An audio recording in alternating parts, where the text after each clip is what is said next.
This past weekend, I spoke out of the book of Philippians, which is often referred to as a book about joy or joy from a jailhouse. Paul in prison in Rome, and I noted this is not a 21st century Western prison. This is a far darker, more desperate situation that he finds himself in.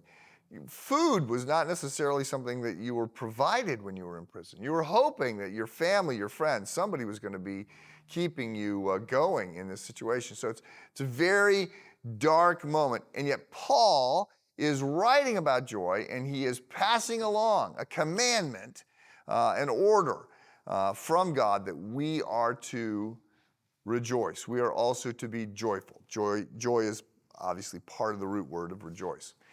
So today there's lots of people that give motivational talks and encouragement, and in general though they're always suggesting that somehow you can do what needs to be done so that your circumstances change, so that you can be like me and be on this yacht or be on this sailboat with all these beautiful people, and you can have washboard abs like me, and you can be tan and have perfect teeth, and all the stuff that they're sort of promising is going to make us happy.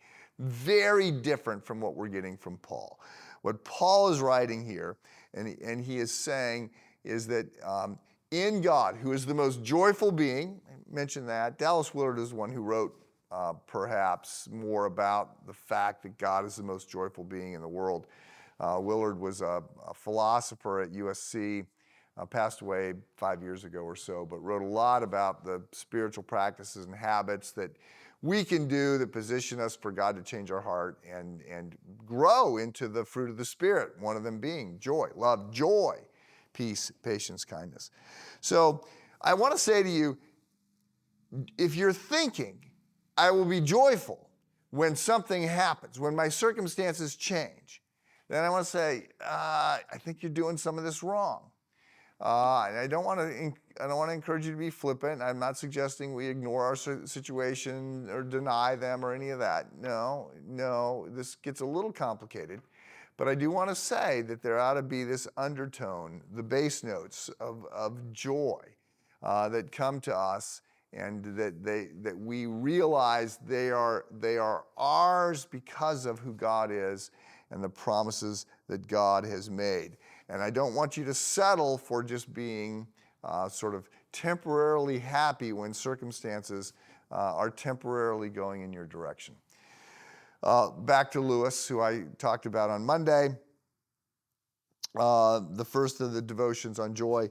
Lewis has this great comment here where he says, "We are half-hearted creatures fooling around with drink and sex and ambition when infinite joy is being offered to us. Like an ignorant child who wants to go on making mud pies in a slum because he cannot imagine what is meant by an offer of a holiday at the sea, we are far too easily pleased."